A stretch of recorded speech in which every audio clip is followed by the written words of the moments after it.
You interact each other.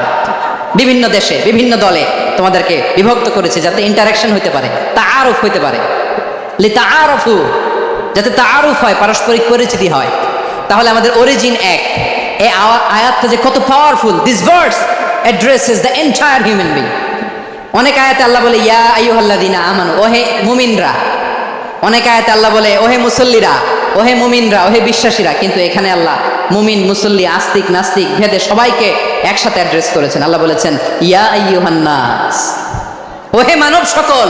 He addresses the entire human being regardless the colors, the races, the languages, the ethnicities, and reminded us we all from one origin. চিল্লায় বলেন আল্লাহু আকবার।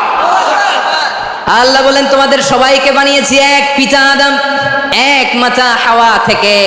দলে দলে গ্রামে গ্রামে ছড়িয়ে দিয়েছি যাতে করে তোমরা পরিচিত হতে পারো। আমি আল্লাহর কাছে তোমাদের কোনো ধরনের আলাদা মর্যাদার কোনো স্ট্যান্ডার্ড নাই একটা ছাড়া। ইন্না আক্রামাকুম ইনদাল্লাহি আতকাকুম, আমার কাছে তার মর্যাদা সব চাইতে বেশি যার হৃদয়ে তাকওয়া থাকবে বেশি। আল্লাহর কাছে ধনী গরিবের পার্থক্য নেই,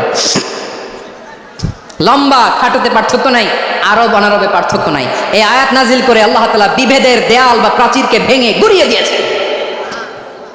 সবাই সমান, আমরা সবাই সমান।